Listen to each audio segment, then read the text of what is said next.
smugglings, what is happening? Apologies in advance for the fact that I'm holding my microphone. It's not on a stand. I've had some audio issues lately, and the stand of the microphone just fell apart on me. So I'm using it like this at the minute, and I will get it fixed or get a new microphone. So apologies in advance for that, but we're using it like this at the minute. But that's alright, we'll get that sorted. But in this video, I'm going to be discussing the games I've been playing over the course of the week. So this is the first episode of this series where I'll be discussing games I've been playing over the course of the week, and it'll usually be on the weekend, and I'll recap some of the games that I've been playing over the course of that week. So we're doing that here. I've got 4 games here I've been playing this week, and the amount and the time spent will vary, and I'm going to see how this goes, so we will do that here. So the first game I want to talk about is the Tales of Kenzara Zao. This is the game from Insurgent Studios that is headed by Abubakar Salim, who's a very good actor that most people would know from House of the Dragon, and he's also in Napoleon, and he has been on a lot of podcasts I listen to, and I've been very interested in his story because he's an actor first and foremost, and then decided that I'm going to make a game. And that is very unorthodox, very unusual, but very cool. I love stories like this, and he made a tremendous game. This game is awesome. Tales of Kenzara Zao is an awesome Metroidvania, and it deals with grief. It's about a son mourning the loss of his father, and that is something that Abubakar Salim had experienced in his life previously, and he injected that soul and energy into this game. And the way he described how the perfect genre for this particular story was a Metroidvania is awesome, and I urge you to check out his interview on Play Watch Listen, the podcast that is hosted by Alana Pierce, because he really goes in depth of the genesis of this idea, and it's really wonderful behind the scenes story of how this game was made. But the actual game itself is a Metroidvania, like I said, and I love Metroidvanias. I've really become a big fan of these recently within the last year after trying quite a few, and I think it started with my love for Castlevania Symphony of the Night, which is not there, it's there. Different perspective, Smoggy. Learn the perspective. It's over there. There we go. We got it finally. Yes, got it. So that is what precipitated my love for Metroidvanias, is trying out that game. No, over there. There we go. Second time. Castlevania Symphony of the Night, and loved Symphony of the Night. And it's now one of my favorite games of all time. Tremendous game. And I've been trying out a lot more. And there's another one, future game on this list that is actually a Metroidvania, so stay tuned for that. So I tried Tales of Kenzara Zao, which is on PlayStation Extra currently, and it's an amazing game. Like I said, it's about this son dealing with the death of his father, and you're there with the aid of this spirit of death, and you are aiding death in completing various tasks in order for him to resurrect your father. So essentially making a deal with the devil in order to resurrect your father. And it's a really wonderful game. I platinumed this game. It was an absolute joy to do. The game's so well designed. You never would have guessed that this was from a first time developer, and it really is a tremendous game that more people need to play, because Tales of Kenzara Zao is amazing. I really love this game, and more people need to play it. So I please urge you to check it out if you do love Metroidvanias like I do. And that is the first game, Tales of Kenzara Zao. Second game is another Metroidvania, and I should have put this third because that would be for variety, but I didn't. So we're gonna go with Ender Lilies. This is another Metroidvania, Ender Lilies, that I had completed previously, but I wanted to see if I could get the platinum for this, because I got a problem, man.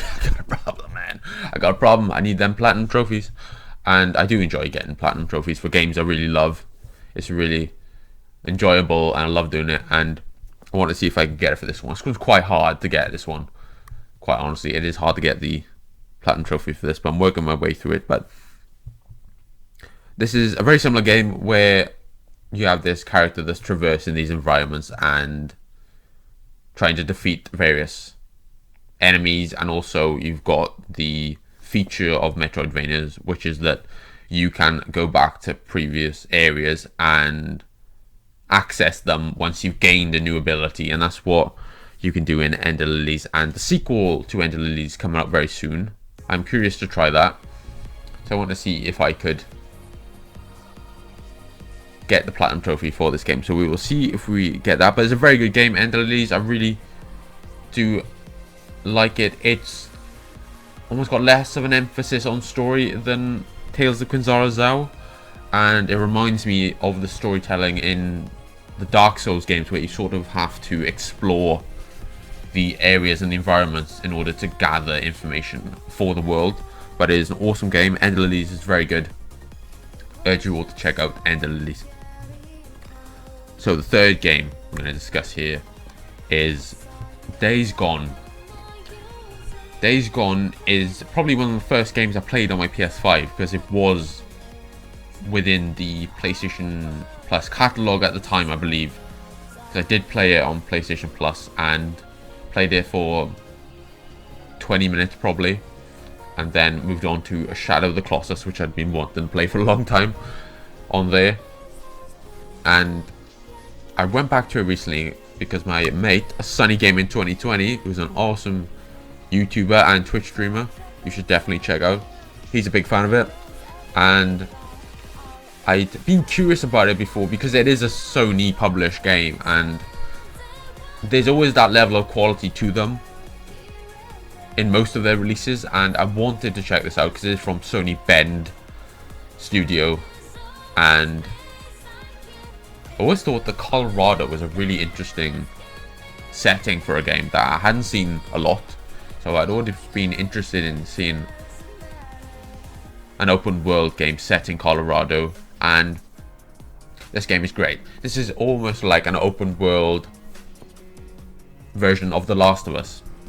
You're this character, Deacon St. John, and you're a biker, and you're going between various outposts, and you're delivering various objects, and you're also having to avoid the zombies that are on the loose, because this is a game that is filled with zombies, hordes of zombies, and you are trying to avoid them and defeat them, and you're scavenging and salvaging for resources throughout the world. And I love doing that. That's one of my favorite things to do in The Last of Us, is when you go into the houses and you salvage the resources. I find that so fucking therapeutic. It is awesome, and I love doing that. I don't know why I love doing that, but I love doing it. It's part of my OCD probably. I just absolutely love gathering the resources, knowing that I've collected all those resources and I've got them in my inventory.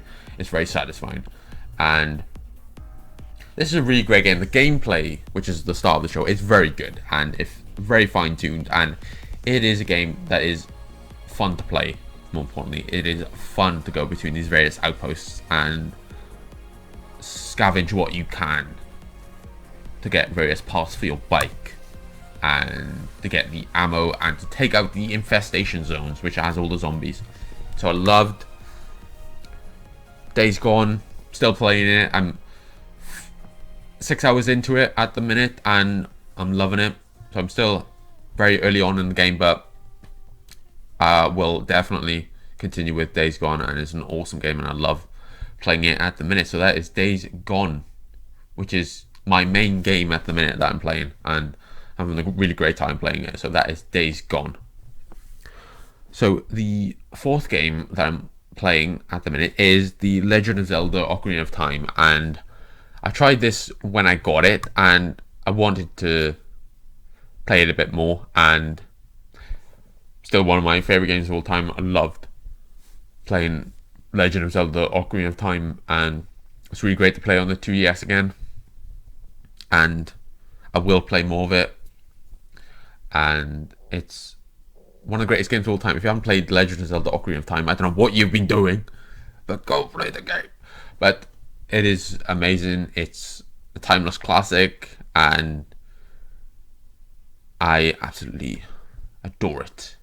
And I did miss a lot of the Zeldas, like I said, and I really wanted to play one again. So I've got quite a few of them now. I've got 3 of the releases on 3DS, which are Ocarina of Time, Majora's Mask, and A Link Between Worlds, and I'm very excited to delve further into them. I think I want to complete some of the games I got on PlayStation first, and then maybe delve deeper into these games on the 3DS, because I do have a couple of games in the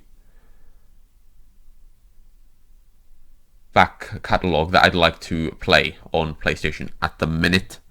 But I fully intend to go back to the Legend of Zeldas, and I absolutely love Ocarina of Time. Like I said, it's one of my absolute favourite games.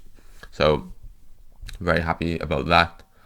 And I would have tried Metroid Samus Returns, which I did order on eBay, but the seller had a bit of an issue with the postage, and I said it's completely fine. They refunded me. It's all good. But I will maybe go back and see if I can get that again. But that is it at the minute. So those are the 4 main games I wanted to discuss in this particular video. And please tell me what games you guys are playing at the minute. Love to hear them. We'll have a discussion about it in the comments. And I will see if I can make this a recurring series. And maybe we can discuss more games that I've been playing in future weeks. So I really appreciate your smauglings. Being awesome chatting with you. And I will see you in the next video, smauglings. You guys take care, and I will see you soon.